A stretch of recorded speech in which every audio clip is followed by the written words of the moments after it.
আসসালামু আলাইকুম। আমরা সামনের এইচএসসি পরীক্ষার জন্য বিভিন্ন বোর্ড কোশ্চেন সলভ করছি, যেন আমাদের প্রিপারেশনটা ভালো হয়, বোর্ডে কেমন প্রশ্ন আছে সেটা আমরা জানতে পারি।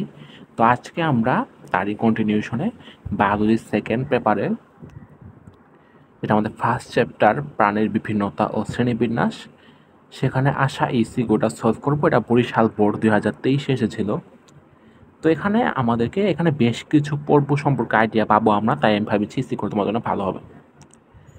এক্স ওয়াই জেড তিনটা বক্সে তিনটা বৈশিষ্ট্য বলা আছে। কোষযুক্ত প্রাণী, ওয়াইতে বলা হচ্ছে উভয় প্রান্ত সরু নলাকার পরজীবী প্রাণী, আর প্রতিকৃত খণ্ডকায়িত প্রাণী। তো আমরা বুঝতে পারছি শিখা কোষ প্রায় হলো প্লাটি হেলমিনথিসে। সো প্লাটি হেলমিনথিস পর্বের কথা এখানে বলা হয়েছে ওয়াইতে উভয় প্রান্ত সরু এবং নলাকার পরজীবী প্রাণী। যেহেতু বলেছে নলাকার পরজীবী, আমরা বুঝতেই পারছি নলাকার প্রায় হলো নেমাটোডাতে। প্রকৃত খণ্ডকায়িত দেখি হলো অ্যানিলিডাতে। তাহলে আমরা তিনটা পর্বে বুঝে নিলাম। কতে বলছে অস্ট্রিয়া কি, খতে তারা মাছকে কেন পঞ্চরীয় প্রাণী বলা হয়, এক্স উল্লেখিত পর্বের বৈশিষ্ট্য মানে পার্টি হেলমিনথিস, আর খতে ওয়াই এবং জেড এর মধ্যে কোনটি বেশি উন্নত, এই দুই পর্বের প্রাণীর মধ্যে কোনটি বেশি উন্নত হবে সেটা আমাদের বিশ্লেষণ করতে হবে। সবাই চলে যাই, তার ভিডিও থেকে লাইক দিবে আর চ্যানেলটাতে সাবস্ক্রাইব করবে। কতে হলো অস্ট্রিয়া কি, আমরা জানি পর্বের প্রাণীদের পুরো দেহ প্রাচীর জুড়ে অসংখ্য ছিদ্র থাকে, আর এই ছিদ্রগুলোকে আমরা অস্ট্রিয়া বলি। খতে বলছিল তারা মাছকে পঞ্চরীয় প্রাণী বলা হয় কেন, কোনো প্রাণীর দৈহিক গঠন যদি এমন হয় যে একে একাধিকবার এর কেন্দ্র বরাবর সমান ভাগে ভাগ করা যায়, তবে তাকে অরীয় প্রতিসম প্রাণী বলে। তারা মাছের 5টি সমান বাহু আছে, আমরা যারা তারা মাছ দেখেছি তারা জানি।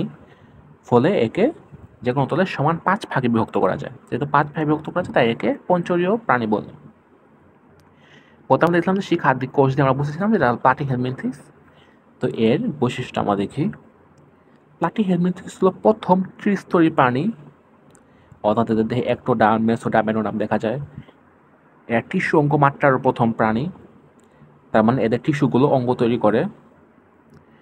দ্বিপার্শ্বীয় প্রতিসম, এরা প্রথম দ্বিপার্শ্বীয় প্রতিসম প্রাণী। ওদের দেখো কতগুলো প্রথম হচ্ছে, এই তিনটাই অনেক গুরুত্বপূর্ণ এর বৈশিষ্ট্য। এর প্রথম দ্বিপার্শ্বীয় প্রতিসম, মানুষের মতো যে এদেরকে দেহ কেন্দ্র বরাবর লম্বালম্বিভাবে লঞ্জিটিউডিনাল বা খাড়া একটা রেখা দিয়ে সমান 2 ভাগে ভাগ করা যায়, দুইটা একটা আরেকটার মিরর ইমেজ। এই লম্বা একটা দাগ টেনে দেহর বরাবর আমরা একে সমান 2 ভাগে ভাগ করতে পারি। দেহত্বক সিলিয়াযুক্ত এপিডার্মিস অথবা কিউটিকলে আবৃত। যেগুলো দেহের ভিতরে থাকে সেগুলো কিউটিকলে থাকে আবৃত থাকে, আর যখন দেহের বাইরে থাকে সেগুলো এপিডার্মিস আবৃত থাকে। একটি স্তরী প্রাণী আমরা দেখেছি, কিন্তু এর এসলোমের মানে এদের কোনো স্লোম আসেনি। একমাত্র পরিপাক নালী ছাড়া অন্তঃস্থার কোনো গহ্বর নেই। যেহেতু গহ্বর নেই, তার মানে সিলোমও নেই। বিভিন্ন অঙ্গের মাঝে ফাঁকা স্থানগুলো প্যারেনকাইমা নামক যোজক টিস্যু বা পেসেনকাইমে পূর্ণ থাকে। পোষকদের সংযুক্তি যেহেতু পরজীবী, তাই পোষকদের সাথে আটকানো লাগবে, তাই তার যে বাহ্যিক চোষক বা হুক থাকে অথবা উপহি থাকতে পারে। এদের দেহ বিভিন্ন খণ্ডে বিভক্ত থাকে, একে আমরা প্রতিটি খণ্ডকে আমরা প্রোগ্লোটিড বলি। পৌষ্টিকতন্ত্র পায়ুছিদ্রবিহীন এবং শাখান্বিত। যেহেতু এরা এখনো খুব একটা বেশি উন্নত হয়নি, তাই এদের রক্ত সংবহন ও শ্বসনতন্ত্র অনুপস্থিত। রেচনতন্ত্র শাখা প্রশাখাযুক্ত রেচন নালী ও শিখাকোষ, যেটা আমরা দেখেছিলাম শিখাকোষ বা ফ্লেম সেল, সেটা নিয়ে গঠিত। পরজীবী অধিকাংশই, অনেক সদস্য সরাসরি দেহতলের সাহায্যে পুষ্টি গ্রহণ করে, কিছু সংখ্যক মুক্তজীবী, কিন্তু বেশিরভাগই পরজীবী। এরপরে প্রাণীর উভলিঙ্গ, অর্থাৎ পুরুষ এবং স্ত্রী যৌনাঙ্গ একই দেহে থাকে। নিঃসেচক অভ্যন্তরীণ এবং পরিস্ফুরণ প্রত্যক্ষ বা পরোক্ষ ধরনের। এবং এদের অনেক ধরনের লার্ভা দশা থাকে, যেমন রেডিয়া, সার্কারিয়া, স্পোরোসিস্ট, সিস্টি সার্কাস এগুলো থাকে। উদাহরণ আছে যেমন টিনিয়া সোলিয়াম, এটা হলো শুকরের ফিতাকৃমি। ফেসুলা হেপাটিকা, হেপাটিকাতে আমরা বুঝতে পারছি যকৃত কৃমি। তো এগুলো আমরা মনে রাখতে পারি। সিস্টোসোমা মেনসনি আছে মানুষের রক্তকৃমি। তো এই উদাহরণগুলো তোমার কথা মনে রাখতে পারবে।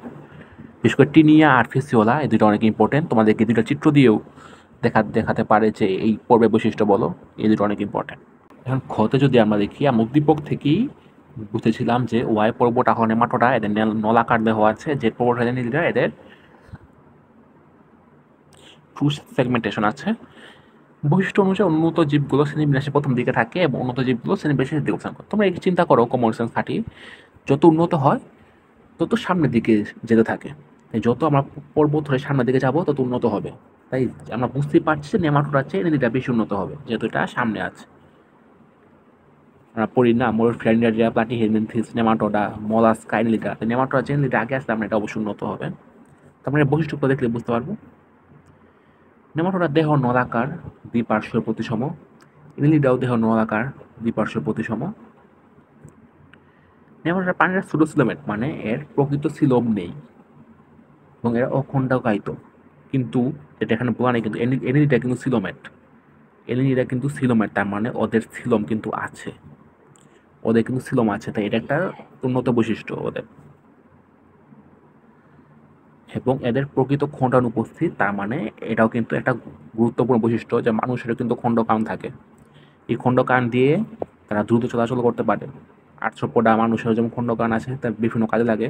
এই খণ্ডকান দিয়ে তারা দেহের দ্রুত চলাচল করতে পারে। এই খণ্ডকান কাজে লাগিয়ে তার দেহের বিভিন্ন কাজকে বিভিন্ন অংশে বিভক্ত করতে পারে।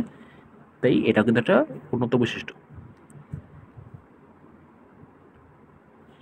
পৌষ্টিকনালী সোজা ও শাখাহীন এবং মুখ থেকে পা পর্যন্ত প্রসারিত। এলিনিডার ক্ষেত্রেও একই, সোজা ও খণ্ডকায়িত, মুখ থেকে পা পর্যন্ত বিস্তৃত।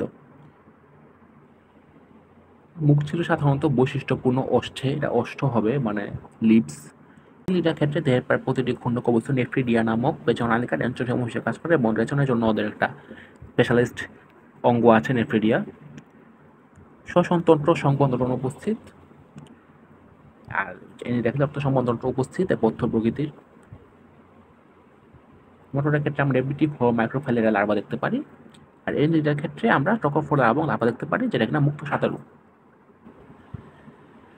সে আমরা দেখতে পারি যে এরা হয় স্থলচর হতে পারে, জলচর হতে পারে, মুক্তজীবী বা পরজীবী হতে পারে। কিন্তু এলিনিডার ক্ষেত্রে এরা মিঠা পানি, পানি বা স্থলে বাস করে, এরা মুক্তজীবী বা পরজীবী হতে পারে। তাই আমরা সিলোমের দিক থেকে দেখতে গেলে, এদের রেচনা জঙ্গল একটা অঙ্গ আছে সেটা দেখতে গেলে, এবং যে প্রকৃত খণ্ডকান সেটা দেখতে গেলে, এইসব দিক থেকে বিবেচনা করে আমরা বলতে পারি যে এরা অবশ্যই এনিলিডা বেশি উন্নত। তো এই ছিল আমাদের সলভ। যদি তোমাদের ভিডিওটা বুঝে থাকে লাইক দিবে, চ্যানেল সাবস্ক্রাইব করবে, তোমার প্রবণতা জানাবে। তোমরা আমাদের পেজটা ফলো করে রাখলে ফেসবুকে আমাদের সব ভিডিও পেয়ে যাবে, ফ্রেন্ডের সাথে শেয়ার করতে পারো যদি তোমাদের উপকার হবে। তোমরা স্ক্রিনে আমাদের প্লেলিস্টের বায়োলজি প্লেলিস্ট থেকে, কেমিস্ট্রি প্লেলিস্ট থেকে বিভিন্ন সফটওয়্যার দেখে নিতে পারো। সো দিস ইজ টুডে, আসুন নেক্সট।